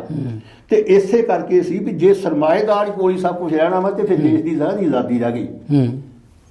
ਇੱਕ ਉਹ ਗਾਣਾ ਗਾਉਂਦੇ ਹੁੰਦੇ ਸੀ ਵੀ ਗੋਰੇ ਦੀ ਥਾਂ ਕਾਲਾ ਆਇਆ, ਉਹ ਵੀ ਛੜੀਆਂ ਮਾਰੇ ਸੁਣ ਕੌਮੀ ਸਰਕਾਰੇ। ਵੀ ਲੋਕ ਹੁਲੀਆ ਬਦਲਿਆ, साम्राज वो ही रहा, सरमाएदारी युग वो ही रहा। मतलब बापू गुरचरण सिंह जी का ये मानना था कि भाई आज़ादी तो मिल गई, लेकिन जो गरीब तबका है, जो मजदूर तबका है, जो किसान है, उनको एक्चुअल में नहीं मिली आज़ादी, उनमें उनकी भागीदारी नहीं हुई। सिर्फ वोट पाउण दा अधिकार दिता गया, लेकिन वोट भी जिहड़ी ओहो ही लोग लै जांदे रहे। जे चार बंदे पिंड दे चौधरी सी, अज भी पिंडां 'च ओह हाल है भी जे सरपंच पिंड दा ओहदे कहण ते वोटां पै जांदियां, जां कोई होर दूजा चौधरी ओहदे कहण ते वोटां पै जांदियां। लोग अपनी मर्जी नाल फ्री फ्रैंकली वोट पा ही नहीं सकते। तो इसके लिए उन्हें जेल भी जाना पड़ा था। उस आज़ादी च की दसीए उदों मफरूर हो गए। ते मैं अजे जम्मिया नहीं सीगा जी। मेरी माता जी जिहड़ी आ माता रतन कौर, असीं ओहदे बड़े मतलब वो जिन्नी साढ़े पिता जी ने जिंदगी कट्टी आ उस तो वध उन्होंने सरल ते विश्वास के नाल कट्टी आ। उन्होंने अपनी जिंदगी च वो दुख भी वेखे भई मैं तो पैदा होने वाला सी ते घर वाला जिहड़ा वो जेल च सी। हाँ जी, हर औरत मेरी माँ होवे, मेरी भैन होवे, मेरी धी होवे, ਉਹ ਇਹ ਸੋਚਦੀ ਆ ਵੀ ਮੈਂ ਬੱਚੇ ਨੂੰ ਜਨਮ ਦੇਣਾ ਤੇ ਮੇਰਾ ਘਰ ਵਾਲਾ ਮੇਰੇ ਲਾਗੇ ਹੋਵੇ। ਪਰ ਜਦੋਂ ਮੇਰਾ ਜਨਮ ਹੋਇਆ ਤੇ ਮੇਰੇ ਪਿਤਾ ਜੀ ਜਿਹੜੇ ਆ ਉਹ ਫਿਰੋਜ਼ਪੁਰ ਜੇਲ੍ਹ 'ਚ ਸੀ। 1949 में आपका जन्म 1949 हुआ। में ਮੇਰੇ ਪਿਤਾ ਜੀ ਜੇਲ੍ਹ ਵਿੱਚ ਸੀਗੇ ਤੇ ਉਦੋਂ ਜੇਲ੍ਹ ਵਿੱਚ ਜਦੋਂ ਫੜੇ ਗਏ, ਰਾਮਪੁਰਾ ਪੈਂਦਾ ਕਾਦੀਆਂ ਲਾਗੇ ਸਾਡੇ ਕਾਮੜ ਉਤਮ ਸਿੰਘ ਹੋਣੀ ਸੀਗੀ ਉਸ ਬਾਅਦ ਜੀ, ਉਹ ਵੀ ਨਾਲ ਹੀ ਫੜੇ ਗਏ ਸੀ। ਤੇ ਉਹਨਾਂ ਦੀ ਧਰਮ ਪਤਨੀ ਜਿਹੜੀ ਆ ਉਹ ਸਗੋਂ ਆਈ ਸਾਨੂੰ ਵੇਖਣ, ਦੱਸਦੀ ਹੁੰਦੀ ਮਾਤਾ ਜੀ ਵੀ ਉਹ ਬੀਬੀ ਆਈ ਸੀ ਵੀ ਦੇਖਣ ਵਾਸਤੇ ਵੀ ਕਿੱਦਾਂ ਵਾ, ਲੇਕਿਨ ਇਹ ਜੇਲ੍ਹ 'ਚ ਸੀ ਸਾਰੇ ਤੇ ਉਹ ਕੀ ਕਰ ਸਕਦੇ ਸੀ ਫਿਰ। ਤੇ ਮਤਲਬ ਸਾਡੇ ਹਾਲਾਤ ਇਹ ਰਹੇ ਵੀ ਅਸੀਂ ਜੰਮੇ ਵੀ ਸਾਡੇ ਪਿਓ ਜੇਲ੍ਹਾਂ ਵਿੱਚ ਤੇ ਅਸੀਂ ਤਾਂ ਜੰਮੇ ਆ ਬਾਅਦ 'ਚ। बिल्कुल। 1949 में आपका जन्म हुआ बख्तावर जी, जेल गए 1948 में। 1948 में ਮਫਰੂਰ ਹੋਏ ਜੀ। हाँ जी जी ਮਫਰੂਰ ਹੋ ਗਏ। ਮੈਂ ਤੁਹਾਨੂੰ ਦੱਸਾਂ ਜੀ 48 ਦੇ ਅੰਦਰ ਜਦੋਂ ਉਹਨਾਂ ਦੇ ਮਫਰੂਰੀ ਦੇ ਬ੍ਰਾਂਚ ਹੋ ਗਏ, ਭਗੌੜੇ ਹੋ ਗਏ ਘਰੋਂ ਤੇ ਸਾਡੇ ਪਿੰਡ ਜਿਹੜਾ SHO ਸੀ ਉਹਨੇ ਰੇਡ ਕੀਤੀ। घर पे आपके आके रेड ਕੀਤੀ। ਦੱਸਦੀ ਹੁੰਦੀ ਸਾਡੀ ਮਾਂ ਵੀ ਮੈਨੂੰ ਸਾਡੀ ਤਾਈ ਜਿਹੜੀ ਸੀ, ਜਿਹੜੀ ਮਾਂ ਕਹਿੰਦੇ ਸਾਂ ਉਹਨਾਂ ਨੂੰ, ਇਸ ਗੱਲੋਂ ਵੀ ਪੁਲਿਸ ਤੰਗ ਨਾ ਕਰੇ ਸਾਰਿਆਂ ਨੂੰ, ਉਹਨਾਂ ਨੇ ਵੱਖਰੇ ਕਰਤਾ। ਇੱਕ ਛੋਟਾ ਜਿਹਾ ਘਰ ਸੀ, ਕਮਰਾ ਲਾਗੇ ਇੱਕ ਕਮਾਈ ਹੁੰਦੀ ਸੀ ਕੋਈ ਸਾਡੇ ਪੁਰਾਣੇ ਬਜ਼ੁਰਗਾਂ ਚੋਂ, ਉਹਦਾ ਘਰ ਸੀ। ਉਹਨੇ ਕਿਹਾ ਵੀ ਇੱਥੇ ਆ ਜਾਓ, ਸਾਨੂੰ ਇੱਕ ਕਮਰਾ ਦੇ ਦਿੱਤਾ। ਸਾਡੀ ਮਾਂ ਨੇ ਉੱਥੇ ਰੋਟੀ ਪਕਾ ਲੈਣੀ ਤੇ ਉੱਥੇ ਹੀ ਰਹਿ ਰਹਿਣਾ। ਹਾਂਜੀ। ਤੇ ਉਹਨੇ ਰੇਡ ਕੀਤੀ। ਉਹਨੇ ਕਿਹਾ ਵੀ ਇਹ ਘਰ ਰਤਨ ਸਿੰਘ ਦਾ, ਸਾਡੇ ਤਾਏ ਦਾ ਨਾਂ ਰਤਨ ਸਿੰਘ ਸੀ। ਕਹਿੰਦੇ ਹਾਂਜੀ, ਅਸੀਂ ਬਾਪੂ ਕਹਿੰਦੇ ਸਾਂ ਉਹਨਾਂ ਨੂੰ, ਇਹ ਉਹਨਾਂ ਦਾ ਘਰ ਆ। ਉਹਨੇ ਉੱਥੇ ਆਪਣੇ ਦੇਖਿਆ ਤੇ ਇੱਕ ਪਿਸਟਲ ਮਿਲ ਗਿਆ। अच्छा। ਪਿਸਟਲ ਮਿਲ ਗਿਆ। ਕ੍ਰਾਂਤੀ ਲਿਆਉਣੀ ਚਾਹੁੰਦੇ ਸੀ ਸਾਡੇ ਬਜ਼ੁਰਗ ਉਸ ਵੇਲੇ ਵੀ ਜੇ ਉਦਾਂ ਨਹੀਂ ਆਉਂਦੀ ਤੇ ਬੰਦੂਕ ਤੇ ਲੋਹੇ ਲੈ ਆਓ। ਉਹ ਪਿਸਟਲ ਕਿਤੇ ਮਿਲ ਗਿਆ, ਕਿੱਦਾਂ ਮਿਲ ਗਿਆ ਪਰਮਾਤਮਾ ਜਾਣਦਾ, ਸਾਨੂੰ ਨਹੀਂ ਪਤਾ ਜੀ। ਉਹ ਪਿਸਟਲ ਮਿਲਣ ਤੋਂ ਬਾਅਦ ਉਹ ਕਹਿੰਦਾ ਵੀ ਹੁਣ ਤੂੰ, ਬਾਬਾ ਅਮਰ ਸਿੰਘ ਸਾਡਾ ਉਸ ਵੇਲੇ ਦਾ ਨੰਬਰਦਾਰ ਸੀ ਪਿੰਡ ਦੇ, ਉਹ ਕਹਿਣ ਲੱਗੇ ਵੀ ਤੁਸੀਂ ਦੇ ਕਹਿੰਦੇ ਸੀ ਨੰਬਰਦਾਰ ਜੀ ਉਹ ਆਉਂਦਾ ਨਹੀਂ ਤੇ ਇਹ ਕਿੱਥੋਂ ਮਿਲ ਗਿਆ ਹੈ? ਇਹ ਫਿਰ ਰਤਨ ਸਿੰਘ ਦਾ।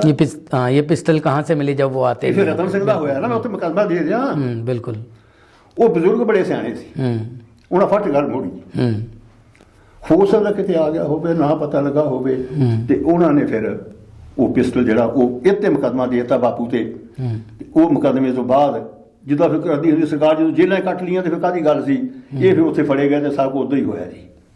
ਆ ਕਹਾਣੀਆਂ। तो उसके बाद भी लगातार जो है 1953 से 53 में मुजारा लहर ख़त्म हुई, मुजाराओं के लिए एक्ट भी बना। ਜਦੋਂ ਦੇਸ਼ ਦੀ ਆਜ਼ਾਦੀ ਤੋਂ ਪਹਿਲੇ ਮਜ਼ਾਰਾ ਲਹਿਰ ਚਾਲੂ ਹੋ ਗਈ ਸੀ ਦੇਸ਼ ਦੇ ਅੰਦਰ।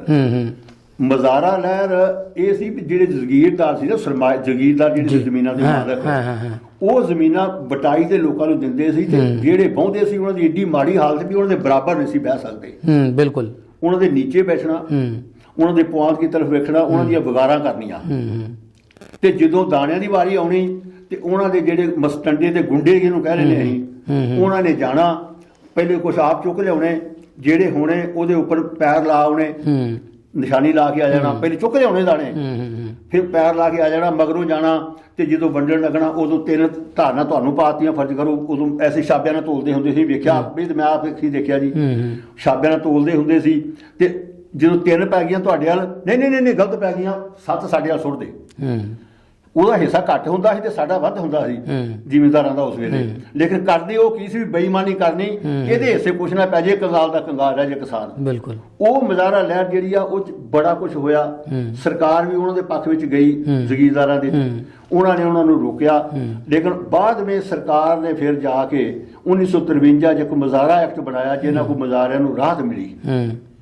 ਉਹ ਤੋਂ ਬਾਅਦ ਜਿਹੜੇ ਲੋਕ ਬਹੁੰਦੇ ਸੀ ਜੀ, ਉਹਨਾਂ ਨੂੰ ਹੁਣ ਦੇਸ਼ ਦੀ ਆਜ਼ਾਦੀ ਤੋਂ ਬਾਅਦ ਉਹ ਜ਼ਮੀਨਾਂ ਫਿਰ ਉਹਨਾਂ ਨੂੰ ਅਲਾਟ ਵੀ ਹੋਈਆਂ ਕਈਆਂ ਨੂੰ, ਜਿਹੜੇ ਬਹੁੰਦੇ ਸੀ ਜੀ।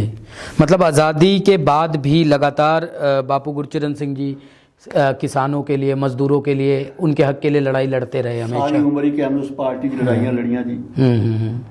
ਜਦੋਂ ਵੀ ਕੋਈ ਗੱਲ, ਕਿਰਤੀ ਪਾਰਟੀ ਹੁੰਦੀ ਸੀ ਪਹਿਲੇ, ਕਿਰਤੀ ਪਾਰਟੀ ਤੋਂ ਬਾਅਦ ਕਮਿਊਨਿਸਟ ਪਾਰਟੀ ਬਣ ਗਈ ਜੀ। ਮਤਲਬ ਇਹਨਾਂ ਝੰਡਾਂ ਦੀ ਸਾਰੀ ਉਮਰ ਜਿਹੜੀ ਆ ਉਹ ਲੋਕਾਂ ਦੀ ਸੇਵਾ ਵਿੱਚ ਹੀ ਸਮਰਪਿਤ ਕੀਤੀ।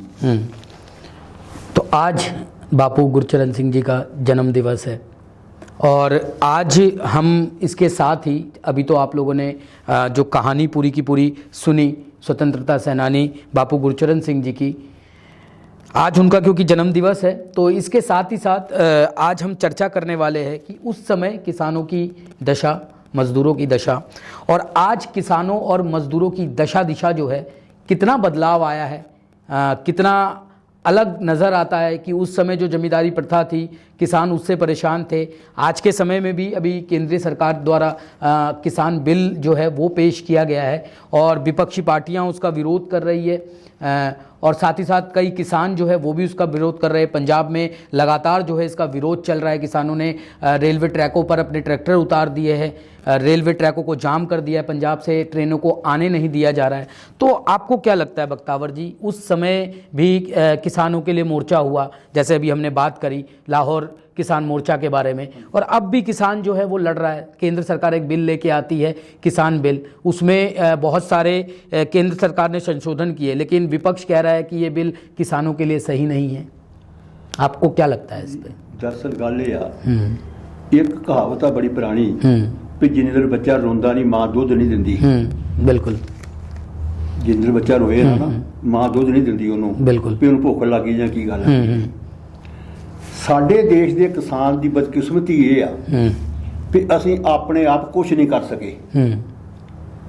ਜੇ ਫੈਕਟਰੀ ਦਾ ਮਾਲਕ ਹੈ ਉਹ ਆਪਣੀ ਚੀਜ਼ ਦੀ ਕੀਮਤ ਜਿਹੜੀ ਆ ਉਹ ਆਪ ਦੱਸਦਾ ਵੀ ਇਹਦੀ ਕੀਮਤ ਇੰਨੀ ਆ, ਲਾਗਤ ਇੰਨੀ ਆਈ, ਇਹਦੀ ਇੰਨਾ ਹੋਇਆ ਤੇ ਇਹਦਾ ਇੰਨਾ ਮੁੱਲ ਹੋ ਗਿਆ। ਲੇਕਿਨ ਕਿਸਾਨ ਦੀ ਬਦਕਿਸਮਤੀ ਇਹ ਆ ਭਈ 5 ਸਾਲ ਦੇ ਬੱਚੇ ਤੋਂ ਲੈ ਕੇ 107 ਸਾਲ ਦੇ ਬਜ਼ੁਰਗ ਤੱਕ वो सारे खेत से काम करते हैं। बिल्कुल। बापू गुरचरण सिंह जी जिस तरीके से किसानों के लिए लड़ते रहे, और अभी जैसे आपने किसानों की इस समय जो दशा और दिशा है उसके बारे में भी आपने बताया कि किस तरीके से सरकारों को सिर्फ लगता है कि किसान ने इन चीज़ों पे पैसा लगाया है और यही किसान का खर्चा है, जबकि किसान 24 घंटे काम कर रहा है। कीमत नहीं बच पाਉਂਦਾ ਜੀ, ਕੋਈ ਨਹੀਂ ਪਾਉਂਦਾ ਉਹਦੀ ਜੀ ਜੀ ਬਿਲਕੁਲ ਬਿਲकुल। ਇਹਨਾਂ ਨੇ ਕਹਿਤਾ ਸੀ ਕੀਮਤ ਵਧਾਤੀ ਆ, ਉਹਨੂੰ ਅਮੀਰ ਬਣਾਉਣਾ ਚਾਹੁੰਦੇ ਆ, ਜੀ ਜੀ ਜੀ, ਜਾਂ ਉਹਦੀ ਆਇਆ ਦੁਗਣੀ ਕਰਨੀ ਚਾਹੁੰਦੇ ਆ। ਤੇ ਜੇ ਕਿਸਾਨ ਨੇ ਉਹ ਚੀਜ਼ ਮੰਗੀ ਨਹੀਂ, ਜੋ ਤੁਸੀਂ ਸਾਨੂੰ ਦਿੱਤਾ, ਕਿਸਾਨਾਂ ਨੂੰ ਦਿੱਤਾ, ਕਿਸਾਨ ਕਹਿੰਦਾ ਮੈਂ ਉਹ ਮੰਗਿਆ ਹੀ ਨਹੀਂ, ਫਿਰ ਤੁਸੀਂ ਇਹਦੇ ਭਲੇ ਮਾਨਸ ਕਿੱਥੋਂ ਹੋਗੇ ਵੀ ਤੁਸੀਂ ਇਹ ਦੇ ਦਿੱਤਾ। ਬਿਲਕੁਲ ਬਿਲकुल ਬਿਲकुल। ਤੇ ਇੰਨੀ ਜਲਦੀ ਤੇ ਐਡਾ ਸ਼ਾਰਟ ਟਾਈਮ 'ਚ ਜੋ ਦਿੱਤਾ, ਸਰਕਾਰ ਨੂੰ ਕੀ ਲੋੜ ਸੀ? ਇਹ 'ਚ ਕੋਈ ਸਰਕਾਰ ਦੀ ਆਪਣੀ ਧਾਂਦਲੀ ਆ ਤੇ ਸਰਕਾਰ ਦੀ ਆਪਣੀ ਸੋਚ ਆ, ਤਾਂ ਕਿ ਪੰਜਾਬ ਦੇ ਕਿਸਾਨ ਜਿਹੜੇ ਆ, ਜੇ ਤੇ ਸਾਰੀ ਦੁਨੀਆ ਦੀ ਅੱਖ ਸੀ ਵੀ ਇਹ ਜਗ੍ਹਾ ਚੰਗੀ ਆ ਤੇ ਪੰਜਾਬ ਦਾ ਏਰੀਆ ਚੰਗਾ, ਪਾਣੀ ਹੈਗਾ, ਇਹ ਤੇ ਕਿਸੇ ਨਾ ਕਿਸੇ ਤਰੀਕੇ ਨਾਲ ਕਬਜ਼ਾ ਕੀਤਾ ਜਾ ਸਕੇ ਤੇ ਕਿਸਾਨ ਜਿਹੜਾ ਵਾ ਉਹ ਬਜਾਏ ਇਸ ਗੱਲ ਦੇ ਮਾਲਕ ਰਹੇ, ਉਹਨੂੰ मजदूर बना के वरत्या जाए। विपक्ष भी ये आरोप लगा रहा है, विपक्ष कहता है कि ये केंद्र सरकार इस बिल को लाके पूंजीपतियों के हाथ में इस किसान व्यवस्था को दे देना चाहती है। ये तो अंडरस्टूड है जी। ਹੁਣ ਵਿਪਕਸ਼ ਕਹੇ, ਦੂਜਾ ਕਹੇ, ਜਿਹੜੀ ਚੀਜ਼ ਸਾਹਮਣੇ ਦੀਦੀ ਆ ਉਹ ਵਿਪਕਸ਼ ਵੀ ਕਹੇ, ਸਰਕਾਰ ਨੂੰ ਵੀ ਦੀਦੀ ਵੀ ਇਹ ਗਲਤ ਕੀਤਾ, ਪਰ ਉਹ ਕਹੇ ਕਿਹੜੇ ਮੂੰਹ ਨਾਲ। बिल्कुल।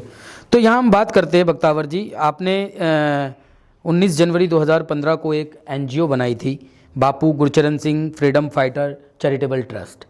तो ये NGO बनाने का क्या मकसद था और किस तरीके से काम कर रहा है आपका ये NGO?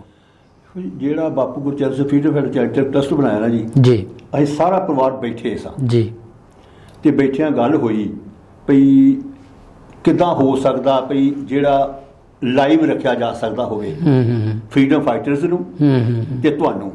ਬਿਲਕੁਲ। ਉਹ ਕਹਿਣਗੇ ਦੱਸੋ ਕੀ ਹੋ ਸਕਦਾ? ਅਸੀਂ ਕਿਹਾ ਜੀ ਹੋ ਤੇ ਇਹ ਸਕਦਾ ਵੀ ਕੋਈ ਇਦਾਂ ਦਾ ਕੰਮ ਸ਼ੁਰੂ ਕਰੀਏ ਜਾਂ ਇਦਾਂ ਦੀ ਸੰਸਥਾ ਬਣਾਈਏ ਜਿਸ 'ਚ ਤੁਹਾਡਾ ਨਾਂ ਹੋਵੇ। ਤੇ ਫਿਰ ਕਹਿੰਦੇ ਮੇਰੇ ਤੋਂ ਕੀ ਚਾਹੁੰਦੇ ਹੋ? ਅਸੀਂ ਕਿਹਾ ਵੀ ਤੁਹਾਡੇ ਤੋਂ ਹਾਂ ਚਾਹੁੰਦੇ ਆ, ਬਾਕੀ ਤਾਂ ਕੋਈ ਗੱਲ ਹੈ ਨਹੀਂ। ਕਹਿੰਦੇ ਫਿਰ ਦੱਸੋ। ਬੈਠੇ ਤਾਂ ਸਾਰੇ ਭਰਾ ਅਸੀਂ ਤੇ ਪ੍ਰਪੋਜ਼ਲ ਬਣਾਈ ਪਈ ਬਾਪੂ Gurcharan Singh freedom fighter charitable trust ਜਿਹੜਾ ਇਹਨੂੰ ਬਣਾ ਲਿਆ ਜਾਏ। ठीक। तो किन किन सेक्टरों में मतलब काम कर रहा है, किन किन क्षेत्रों में काम कर रहा है अभी? ਅਸੀਂ ਪੰਜਾਬ और दिल्ली दो जगह कर रहे हैं फिलहाल जी जी।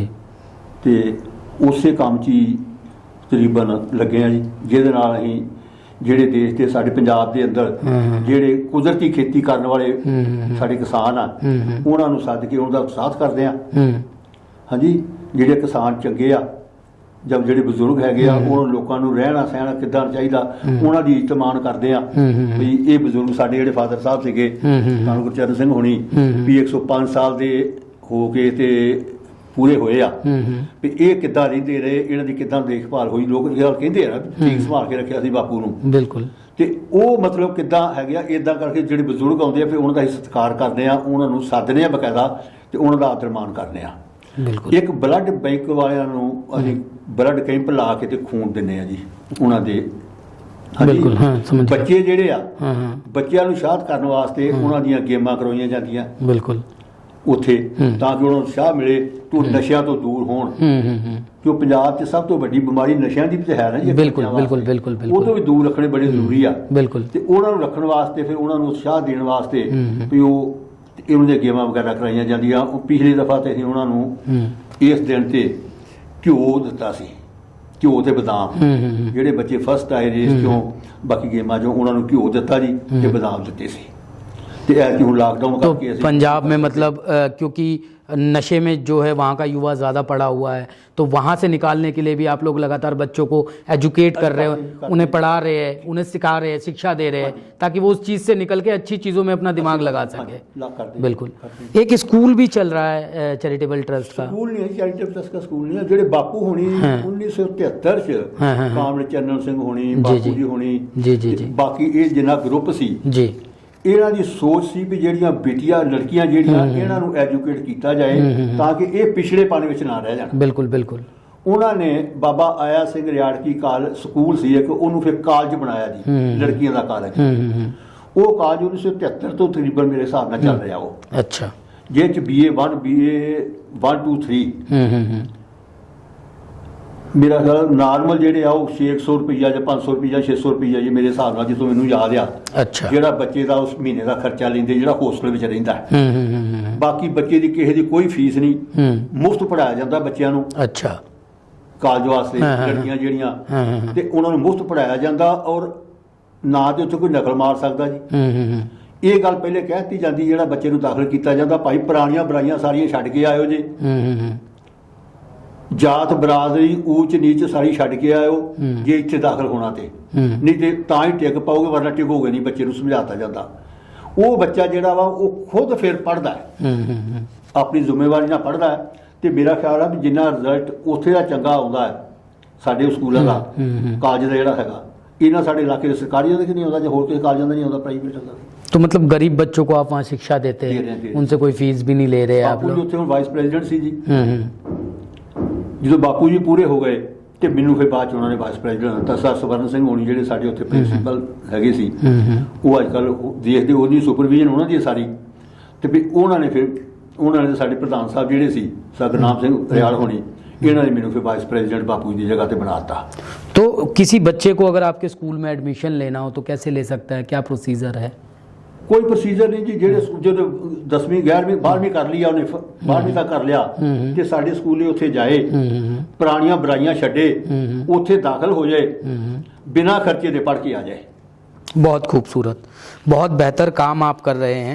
तो अभी चैरिटेबल ट्रस्ट जो है Bapu Gurcharan Singh freedom fighter charitable trust, आगे और क्या क्या आप लोग प्लान कर रहे हैं, क्या प्रोजेक्ट्स हैं आपके आगे और क्या क्या करना चाह रहे हैं अभी आप? दरअसल साढ़े कोई हॉस्पिटल है नहीं गा। अच्छा। ਅਸੀਂ ਸੋਚਦੇ ਸਾਂ, ਹੁਣ ਵੀ ਸੋਚ ਹੈਗੀ ਆ ਜੇ ਵੀ ਭਈ ਇੱਕ ਹਸਪੀਟਲ ਦੀ ਕੋਈ ਨਾ ਕੋਈ ਮਿਆਰ ਬਣਾਇਆ ਜਾਏ, ਜਿਹੜਾ ਇਲਾਕੇ ਦੇ ਚੰਗੇ ਬੰਦਿਆਂ ਨੂੰ ਸਲਾਹ ਕਰਕੇ ਉਹਨਾਂ ਨੂੰ ਬਣਾਇਆ ਜਾਏ। ਜਿਹੜੇ ਬੱਚੇ ਗਰੀਬ ਆ ਉਹਨਾਂ ਨੂੰ ਟੈਕਨੀਕਲ ਟ੍ਰੇਨਿੰਗ, ਕੰਪਿਊਟਰ ਸਿੱਖਣਾ, ਆਮ ਬੱਚੇ ਸਿੱਖ ਗਏ ਆ। ਅੱਜ ਕੱਲ੍ਹ ਮੋਬਾਈਲ ਸਾਰਿਆਂ ਕੋਲ ਹੈਗੇ ਆ, ਮੋਬਾਈਲਾਂ ਤੋਂ ਸਿੱਖਣ ਦੀ ਕੋਸ਼ਿਸ਼ ਕਰਦੇ ਆ, ਪਰ ਬੇਸਿਕ ਚੀਜ਼ ਤੇ ਉਹ ਸਿੱਖ ਜਾਂਦੇ ਚਲਾਉਣੀ, ਲੇਕਿਨ ਬਾਕੀ ਮੇਨ ਚੀਜ਼ਾਂ ਨਹੀਂ ਆਉਂਦੀਆਂ। ਉਹ ਜਿਹੜੀਆਂ ਉਹ ਇੰਸਟੀਚਿਊਟਾਂ ਵਿੱਚ ਸਿਖਾਈਆਂ ਜਾ ਸਕਦੀਆਂ। ਤੇ ਇੱਦਾਂ ਦੇ ਇੰਸਟੀਚਿਊਟ ਜਿਹੜਾ ਅਸੀਂ ਖੋਲ੍ਹਿਆ ਸੀ ਪਿੱਛੇ, ਲੇਕਿਨ ਮਜਬੂਰੀ ਆ ਗਈ, ਲਾਕਡਾਊਨ ਹੋ ਗਿਆ, ਉਹਦੀ ਵਜ੍ਹਾ ਕਰਕੇ ਸਭ ਕੁਝ ਰਹਿ ਗਿਆ।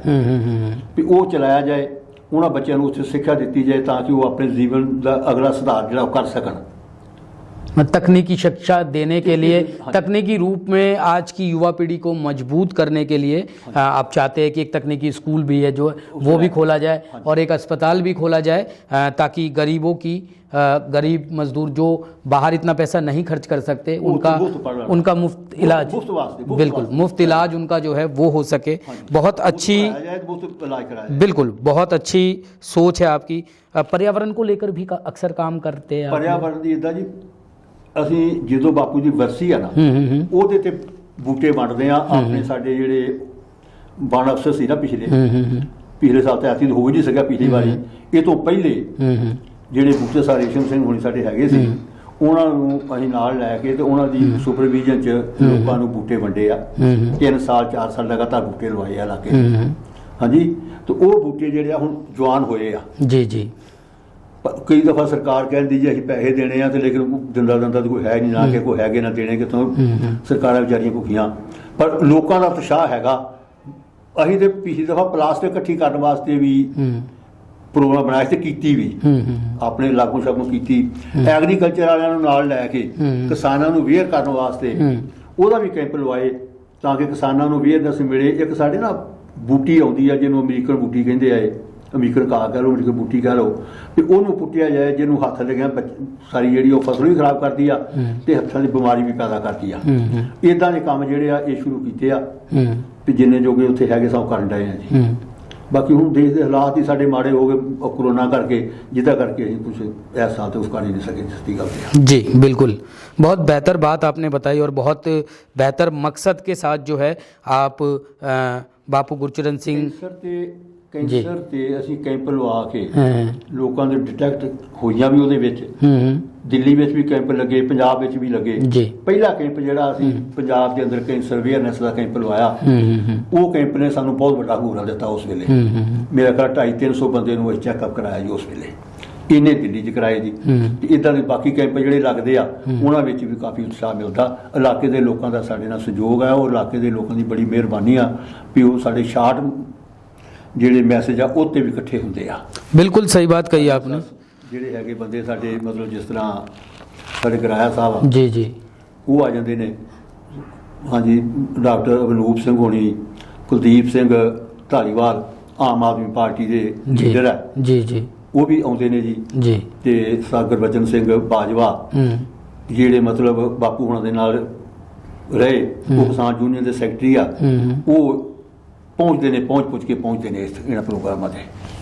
बहुत बढ़िया सर, जिस तरीके से बख्तावर जी आप बापू गुरचरण सिंह जी के आदर्शों को आगे लेकर चल रहे हैं, उन्होंने अपने जीवन के जो आदर्श बनाए, जो मज़दूरों की, किसानों की, गरीबों की मदद करने की, उनके दुख को समझने की जो उन्होंने एक कवायद शुरू करी, उसको आप इस चैरिटेबल ट्रस्ट के जरिए आगे लेकर जो है बढ़ रहे हैं। तो किस तरीके से कोई अगर जुड़ना चाहे आपके चैरिटेबल ट्रस्ट से, कोई दान करना चाहे, सहयोग करना चाहे, कैसे कर सकता है, क्या है इसमें? बेनती है भी अजे तक तो दान लिया नहीं जी। ये बापू हुणां ने चलाया सी, गल पिछे रह गई। उन्होंने जमीन दी सानू भी आ जमीन लो। उन्होंने कहा भी सरकारां जेहड़ियां वा पंजाब दे अंदर अकाली सरकार है, उस वेले अकालियां दी सरकार सी, कहंदा इन्हां नूं सिर्फ पंजाबी सूबे वाले फ्रीडम फाइटर नज़र आउंदे आ। जिहड़ी बीजेपी दी सरकार आ, इहनूं एमरजेंसी वाले जिहड़े आ ਉਹ देश भगत नज़र आते हैं। जे वो देश भगत जो 47 तो पहले देश की आज़ादी लिए गए तो जो बाद भी मरते रहे, बिल्कुल हूँ जो बापू हुणां ने 21 दिन की भुख हड़ताल जेलों च रखी तो डांगा खाधियां, तो वो कहता इन्होंने लोगों ने भुल जाना, तो भुल गए आ। बिल्कुल अज तो किसी बच्चे नहीं पता देश भगत कौन आ कौन नहीं। बिल्कुल, तो उन्होंने कहा कि जे कर सकते हो तो एक बिल्डिंग बनाओ जिसका ना ही देश भगत बिल्डिंग रखा जाए। इसे करके उस बिल्डिंग का नाम जी बापू हुणां ने सानू जगह दी पिंड च बाहर साडे सैल के सामने, वो बिल्डिंग का नाम ही फ्रीडम फाइटर चैरिटी अपने स्मारक रखता। ओके, बापू हुणां दे नाम ते भी रखा जा सकता है कानून गुरचरण सिंह स्मारक, लेकिन क्यों जो सारे बजुर्गों वास्ते हैगी आ, सारियां दी सांझी आ, वो बिल्कुल सारियां वास्ते बनाई आ, लेकिन वो च असीं किसे तों पैसा नहीं लिया। वो मेरे परिवार ने सारियां ने ही रल के, मेरे भरावां ने सारियां रल के असीं वो बनाई आ, ते ओहदा ਅਸੀਂ ਥੋੜੀ ਰਹਿ ਗਈ ਹੈ ਦਰਵਾਜ਼ੇ ਲੱਗਣ ਵਾਲੇ, ਬਾਕੀ ਉਹ ਤਿਆਰ ਹੋ ਜਾਏਗੀ। ਬਾਕੀ ਕੰਮ ਜਿਹੜੇ ਆ ਉਹ ਅਸੀਂ ਸਹਿਯੋਗ ਨਾਲ ਕਰ ਰਹੇ ਹਾਂ। ਜਿਹੜੇ ਸਾਡਾ ਜੁੜਨਾ ਹੋਵੇ ਉਹ ਜੀ ਸਦਕੇ ਸਾਡੇ ਨਾਲ ਆਉਣ ਜੁੜਨ, ਤੇ ਸਾਨੂੰ ਉਤਸ਼ਾਹ ਹੋਏਗਾ ਸਾਡਾ ਵੀ, ਸੌਖਾ ਲੋਕਾਂ ਦੀ ਸੇਵਾ ਕਰਨੀ ਹੋ ਜਾਏਗੀ। ਜਿੱਦਾਂ ਹੁਣ ਪਿੱਛੇ ਆ ਲਾਕਡਾਊਨ ਸੀਗਾ ਤੇ ਲੋਕਾਂ ਨੂੰ ਰਾਸ਼ਨ ਦੀ ਦਿੱਕਤ ਆਈ ਆ, ਤੇ ਸਾਡੇ ਕੋਲ ਜਿਹਦਾ ਵੀ ਟੈਲੀਫੋਨ ਆਉਂਦਾ ਰਿਹਾ ਵੀ ਆਹ ਪ੍ਰੋਬਲਮ ਆ, ਸਾਡੇ ਸਰਦਾਰ ਬਲਰਾਜ ਸਿੰਘ ਹੁਣੀ ਅਮਰੀਕਾ ਬੈਠੇ ਆ, ਉਹਨਾਂ ਦਾ ਟੈਲੀਫੋਨ ਆ ਗਿਆ ਫਲਾਣੀ ਫੈਮਿਲੀ ਜਿਹੜੀ ਆ ਉਹ ਗਰੀਬ ਆ, ਰਾਸ਼ਨ ਪਹੁੰਚਾਓ। ਤੁਹਾਡਾ ਟੈਲੀਫੋਨ ਆ ਗਿਆ, ਦੂਜੇ ਦਾ ਟੈਲੀਫੋਨ ਆ ਗਿਆ ਭਈ ਆ ਫਲਾਣੀ ਫੈਮਿਲੀ ਆ, ਉਹਨੂੰ ਇਹ ਨਹੀਂ ਦੱਸਣਾ ਵੀ ਅਸੀਂ ਕੀ ਹੈਗੇ ਕੀ ਨਹੀਂ, ਉਹਨੂੰ ਰਾਸ਼ਨ ਲੈਣਾ ਉਹਦੇ ਦਰਵਾਜ਼ੇ ਤੇ ਰੱਖ ਕੇ ਆ ਗਏ ਆ, ਉਹਨੂੰ नहीं पता भी कौन रख गया तो कौन नहीं रख गया, ना अही अपने आप शो किया भी भाई अही रख के जा रहे हैं। बहुत बेहतर, बिल्कुल बहुत बेहतर। तो दोस्तों ये थी कहानी फ्रीडम फाइटर सरदार गुरचरण सिंह जी की, एक ऐसी अनकही कहानी जो आज हमने आपको सुनाई कि किस तरीके से देश की आज़ादी के लिए उन्होंने बहुत ही छोटी उम्र में ये हौसला बांध लिया कि मुझे देश की आज़ादी के लिए लड़ना है, और आज़ादी के बाद भी वो किसानों के लिए, मज़दूरों के लिए जो है लड़ाई लड़ते रहे, उनके हक के लिए लड़ाई लड़ते रहे।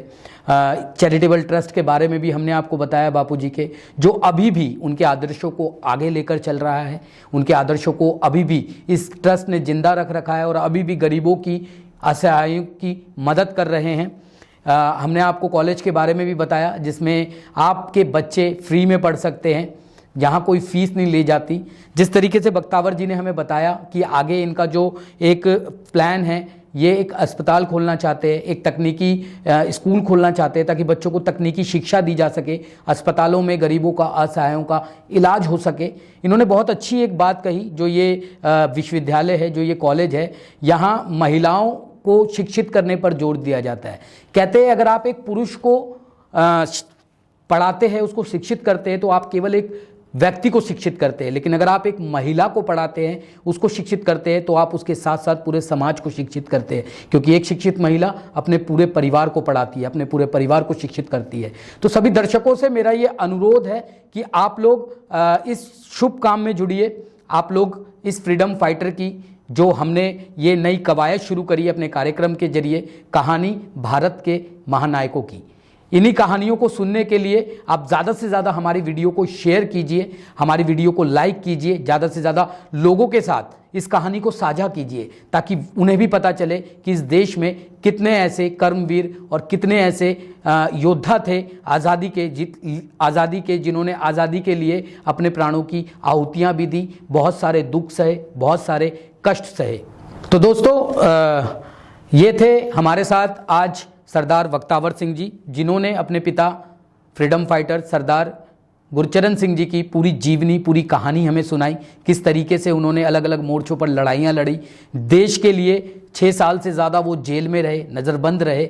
गुरचरण जी, सरदार बख्तावर जी, आपका बहुत बहुत धन्यवाद हमारे कार्यक्रम में जुड़ने के लिए, हमें इतनी अच्छी जानकारियां देने के लिए, हमें फ्रीडम फाइटर्स सरदार गुरचरण सिंह जी के बारे में बताने के लिए। मैं जाने से पहले मेरा एक आखिरी सवाल है कि आप हमारे दर्शकों को क्या संदेश देना चाहेंगे, क्या मैसेज देना चाहेंगे?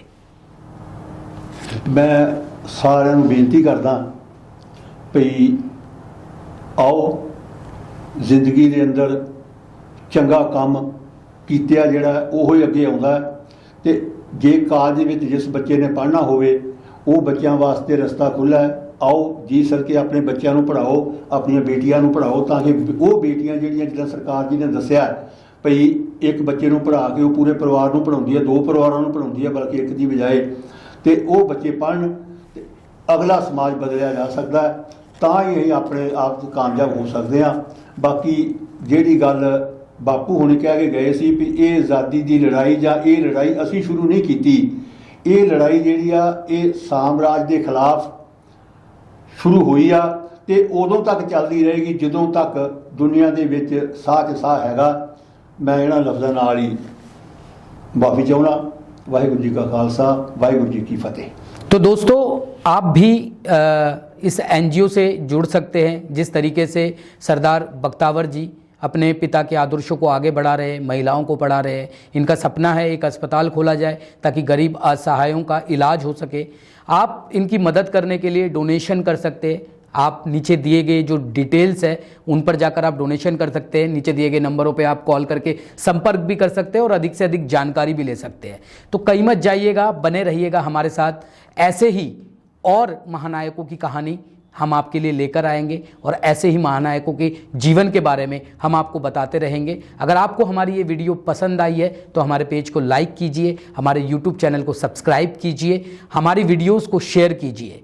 कहीं मत जाइएगा, बने रहिएगा। फिर मिलेंगे कुछ नई कहानियों के साथ। तब तक के लिए देखते रहिए आपकी न्यूज़।